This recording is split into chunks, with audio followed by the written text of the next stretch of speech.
Battle through the heavens के एक और न्यू वीडियो में आपका स्वागत है। पिछले एपिसोड में हमने देखा था शोयन के एंग्री बुद्ध लोटस अटैक के सामने दोनों स्कॉर्पियन डीमंस मारे जाते हैं, लेकिन फिर जैसे ही शोयन फॉलन स्टार पवेलियन आकर चारों मैप फ्रेगमेंट्स को जोड़ता है वो निराश हो जाता है क्योंकि इससे वहां पर उसे कोई भी यूजफुल चीज पता नहीं चली। डिमोनिक लोटस फ्लेम के लोकेशन के बारे में पता तो चला था, पर वो ऐसे अपीयर होता कि पूरी दुनिया को इसके बारे में पता चल ही जाता। लेकिन फिर एक सोल एनर्जी उम्मीद बनकर उसके शरीर में घुसती है। अब आगे तो ये एपिसोड स्टार्ट होती है और हम लोगों को फॉलन स्टार पवेलियन का सीन दिखाया जाता है, जहां पर एक बहुत ही स्ट्रॉन्ग लाइट पूरे फॉलन स्टार पवेलियन को जगमगा दी थी। इस स्ट्रॉन्ग रोशनी को देखकर सभी लोग भागते हुए वहां पर पहुंचे थे और तब उस रोशनी से धमाका होता है और उस धमाके के बीच में हम लोगों को एक बहुत ही बड़ा सा फिगर दिखाई देता है। ये जो बड़ा सा फिगर अपीयर हुआ था उसकी एनर्जी इतनी ज्यादा स्ट्रॉन्ग थी कि बड़े बड़े स्ट्रॉन्ग दाउजन्स की हालत खराब हो गई थी। ये एक स्पिरिचुअल बॉडी थी जिसकी एनर्जी से सारे लोग घबरा गए थे। दाउजन के पीक स्टार के एल्डर्स लोग मास्टर याला से पूछते हैं, पवेलियन मास्टर आखिर ये कौन है?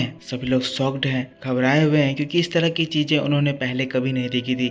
लेकिन तब यालाओ जो कि सब कुछ जानते हैं मुस्कुराते हुए कहते हैं, चिंता की बात नहीं है, ये तुम्हारे यंग पवेलियन मास्टर शाओयान है। जिसके बाद उस स्पिरिचुअल फिगर की एनर्जी थोड़ी सी कम होती है और हम लोगों को वहाँ एक शानदार पर्सन दिखाई देता है जिसके बड़े बड़े एब्स थे, बॉडी ऐसे जैसे एक बीस्ट, एक किंग कॉन्ग बीस्ट की, और उस फिगर में शाओयान के मार्क्स जिनके अंदर से ऐसी खतरनाक एनर्जी निकल रही थी जिसको देखकर सभी लोग अचंभे रह गए थे। ये फिगर शाओयान को पोर्ट्रे कर रहा था। शाओयान पर बहुत बड़ा, एटलीस्ट 70 फुट बड़ा। सभी लोगों के मुंह खुले की खुले रह गए थे। इवन मास्टर यालाओ भी इम्प्रेस होते हुए कहते हैं, king Kong glass body skill वाकई में बहुत ही ज्यादा कमाल की है। यहाँ पर ये शॉक्ड हो ही रहे थे तभी शाओयान एक और हैंड साइंस करता है और फिर स्पिरिचुअल बॉडी की ताकत और ज्यादा बढ़ने लगती है। मास्टर यालाओ देखते हैं, मुस्कुराते हैं, कहते हैं क्या शाओयान एक और बार ब्रेक थ्रू कर रहा है? अगली ही पल एनर्जी बहुत ज्यादा बढ़ती है और हाँ, ये किंग कॉन्ग बॉडी और 10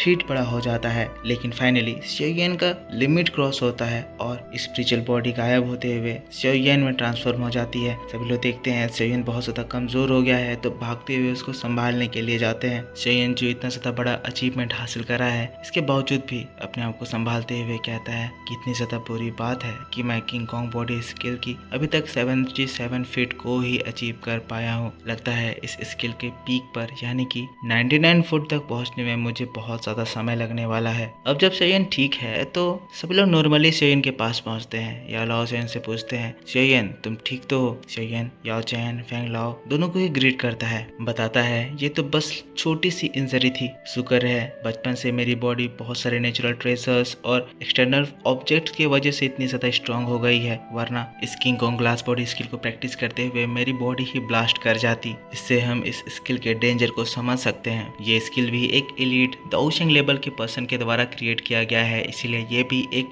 टियान क्लास लेवल का स्किल है। इसी वजह से अगर कोई मामूली पर्सन इसको प्रैक्टिस करने की कोशिश करे तो इस प्रेशर की वजह से उसकी बॉडी ब्लास्ट कर सकती है। पर शाओयान अभी जो अचीवमेंट हासिल करा है उससे ये एक एलिट दाओजून को बड़े आराम से डिस्ट्रॉय कर सकता है, एक पंच में ही मार सकता है। जिसके बाद यालाओ कहते हैं, शाओयान हमें जो स्पेशल ट्रेड फेयर से न्यूज पता चली थी उसके बारे में कंफर्मेशन आ गया है। हाँ, वो न्यूज एकदम सच है। एंशिएंट बोधी ट्री वाकई में इस बार एंशिएंट वेस्टलैंड रीजन में अपीयर हुई है। शाओयान तुरंत ही पूछता है, तो टीचर अब हमें कब यहाँ से निकलना चाहिए? यालाओ कहते हैं, शाओयान तुम जितनी जल्दी करो उतना ज्यादा अच्छा होगा, क्योंकि तुम जो इस किंग कॉन्ग बॉडी स्किल को प्रैक्टिस कर रहे थे उसमें लगभग 15 दिन तो लग ही गए हैं और इस 15 दिनों में बहुत सारे फोर्सेस एंशिएंट वेस्टलैंड रीजन में ऑलरेडी इंटर कर चुके हैं। शाओयान तुरंत ही कहता है, ठीक है फिर मैं अभी तुरंत ही निकलता हूँ। काइलिन, लिटिल फेरी डॉक्टर, क्विनलिन तीनों एक साथ कहते हैं, मैं भी तुम्हारे साथ जाऊंगी। यालाओ ये सुनकर हंसते हैं, खुश होते हैं कि शाओयान के साथ इतने सारे साथी लोग हैं। लेकिन फिर कहते हैं, शाओयान मुझे फॉलन स्टार पवेलियन में ही रुकना होगा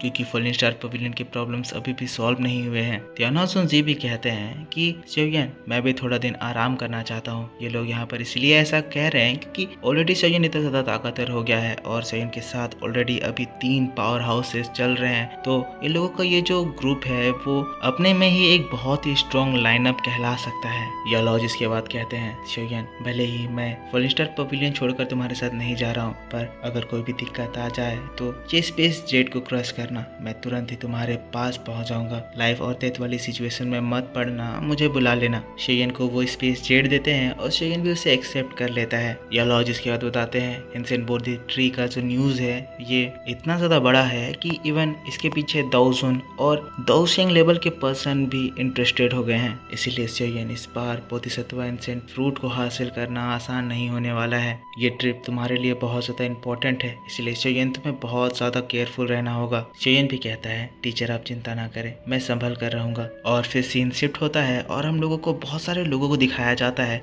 जो कि तेजी से उड़ते हुए बोधिसत्व ट्री को ढूंढने के लिए जा रहे होते हैं। ये जगह एंशिएंट वेस्टलैंड रीजन का है जिसको ह्यूमंस के लिए फॉरबिडन कहा गया है और हमेशा यहाँ पर लोगों की भीड़ नहीं होती है, पर इस न्यूज़ की वजह से यहाँ पर बहुत सारे लोग आ गए हैं। शोयन का ग्रुप भी ऑलरेडी यहाँ पर पहुंच चुका है। लिटिल फेरी डॉक्टर, काइलिन, क्विनलिन इन सारे लोगों को देखते हुए कह रहे हैं ये सारे लोग इतने ज़्यादा कमज़ोर हैं, पर इसके बावजूद भी एंशिएंट बोधी ट्री के लिए ये लोग बिना कोई सोचे समझे एकदम चार्ज कर दे रहे हैं। शोयन जो कि इस जगह का जायजा ले रहा था फिर इन लोगों के पास आता है, कहता है अगर ये लोग इतनी जल्दी आगे जाना चाहते हैं तो हम इन्हें आगे जाने देंगे। इस तरह से हम लोगों को आने वाली मुसीबतों का पहले पता चल जाएगा। जिसके बाद सीरियस होकर बताता है जितने भी लोग अभी तक एंशिएंट वेस्टलैंड रीजन में एंटर करे हैं उनमें से कोई भी लोग जिंदा नहीं बचे हैं। हैरानी की बात यह है कि इस ग्रुप में इवन एलीट लेवल के दाओजुन थे, वो तक घुसने के साथ ही एंशिएंट वेस्टलैंड रीजन में मारे गए हैं। अब ये एक बहुत बड़ी बात थी। तो लिटिल फेरी डॉक्टर कहती है तो अब हमें क्या करना चाहिए, पर ये लोग ऐसे यहाँ पर रुक भी नहीं सकते हैं। इसीलिए शोयन कहता है हमें आगे बढ़ते रहना होगा, देखते हैं आगे क्या होता है। इसके बाद ये लोग आगे बढ़ते हैं और बढ़ते हुए ऐसे एरिया में पहुंच जाते हैं जहाँ पर बहुत बड़े बड़े बीस्ट के डेड बॉडीज पड़े हुए थे। ये जगह जैसे बड़े बड़े एंशिएंट बीस्ट का बरियल ग्राउंड लग रहा था। देखने से ये जगह बहुत ही ज्यादा डरावनी लग रही थी और यहाँ पर एक किलिंग एनर्जी फैली हुई थी। ये लोग इस जगह को देखकर खुद भी शॉक थे, सावधानी से आगे बढ़ रहे थे, देख रहे थे कि इस पूरे जगह में एक पिंक कलर का फॉग फैला हुआ है। धीरे धीरे करके फॉग बढ़ते जा रहा था। लिटिल फेरी डॉक्टर को समझ में आ जाता है कि ये एक पॉइजन फॉग है, तो वो कुछ पिल्स निकालती है और सभी को देती है। कहती है ये पॉइजन रेजिस्टिंग पिल है, इन्हें खा लो, ये तुम्हारे बॉडी में पॉइजन को टिकने नहीं देंगी। लेकिन थोड़ी दूर और आगे बढ़ने के बाद शोयन देखता है कि एक एलीट लेवल का दाओजुन की डेड बॉडी नीचे पड़ी हुई थी। वहाँ पर लोगों के खून की वजह से पानी लाल हो चुका था। शोयन कहने लगता है एक एलीट लेवल का दाओजुन भी इस पॉइजन को सर्वाइव नहीं कर पाया। मैं देख सकता हूँ कि इस दाओजुन की बॉडी में दाओ की इसको प्रोटेक्ट कर रही थी, पर आखिरकार ये पॉइजन इसके बॉडी में एंटर कैसे कर गया, जबकि किसी भी पॉइजन में इतनी हिम्मत नहीं होती है कि वो एक दाओजुन के दाओकी को पेनिट्रेट कर सके और पेनिट्रेट करते हुए उसकी जान ले सके। अब ये बात सुनते ही लिटिल फेरी डॉक्टर थोड़ी सी और अलर्ट होती है और फिर वो इस पॉइजन फॉग को चेक करती है तो समझती है कि इसमें तो बहुत सारे माइक्रोस्कोपिक लेवल के वर्म्स हैं जो कि पॉइजनस है। पता चलता है ये हवा नहीं है बल्कि ये इतने सारे वर्म्स हैं जो कि लोगों के अंदर घुसकर फिर पॉइजन के कंस्टिट्यूशन को इतना ज्यादा बढ़ा दे रहे हैं कि इवन दाओजुन लेवल का पर्सन भी इसे सरवाइव नहीं कर पा रहा है। लिटिल फेरी डॉक्टर घबराते हुए तुरंत ही सभी को रोकती है। वो लोग एक जगह पर रुक जाते हैं। तुरंत ही वो अपने हैंड साइंस करती है और फिर अपने पॉइजन बॉडी की पॉइजन से इन वर्म्स को डिस्ट्रॉय करने लगती है। शोयन पूछता है कि क्या हुआ, तो बताती है कि हवा में पॉइजन इंसेक्ट फैले हुए हैं। लिटिल फेरी डॉक्टर अपने बॉडी के अंदर में जितने भी वो पॉइजन वर्म्स थे जो कि एंटर करे थे उनको बाहर निकाल कर अपने पॉइजन से जला देती है। शोयन का ग्रुप ये देखता है, देखकर शॉक्ड हो जाता है क्योंकि वाकई में लिटिल फेरी डॉक्टर के बॉडी में भी काफी ज्यादा अमाउंट में ये वर्म्स इकट्ठा हो गए थे। लिटिल फेरी डॉक्टर बताती है ये जो पॉइजन वर्म है ये हमारे बॉडी के अंदर एंटर कर चुके हैं, पर जब इनका अमाउंट बहुत ज्यादा बढ़ जाता है तब ये हमारे नर्वस सिस्टम को टारगेट करती है और उस वक्त पर एक दाओजुन लेवल की दाओकी भी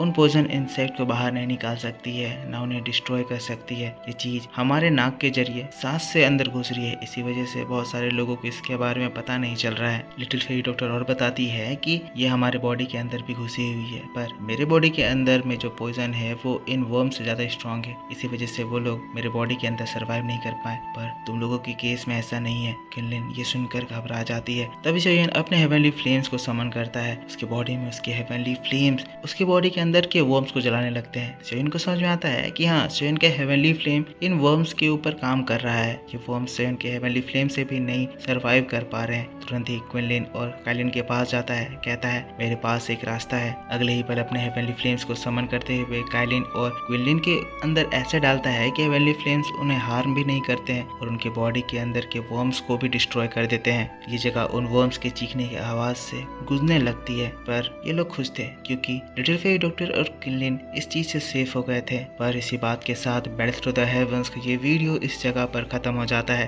तो मेरे दोस्तों, आप मुझको बताओ कि आपको ये एक्सप्लेनेशन कैसा लगा। अगर आपको ये वीडियो पसंद आया है तो इसके ऊपर एक लाइक जरूर कर देना। कमेंट करके बताना कि वीडियो कैसा था। इसका नेक्स्ट एपिसोड आपके लिए बहुत जल्दी से चैनल पर अपलोड कर दिया जाएगा। तो दोस्तों, उसे देखने के लिए आपको इस वीडियो पर सपोर्ट दिखाना होगा। तो ज्यादा से ज्यादा लाइक कीजिए, कमेंट करके बताइए कि वीडियो कैसा लगा। चैनल को सब्सक्राइब नहीं कर रखा है तो सब्सक्राइब करके बेल आइकन ऑन कर लीजिए। मैं मिलूंगा आपसे नेक्स्ट वीडियो को लेकर बहुत जल्द, एक डिटेल्ड वीडियो को लेकर। तब तक के लिए टेक केयर, बाय बाय।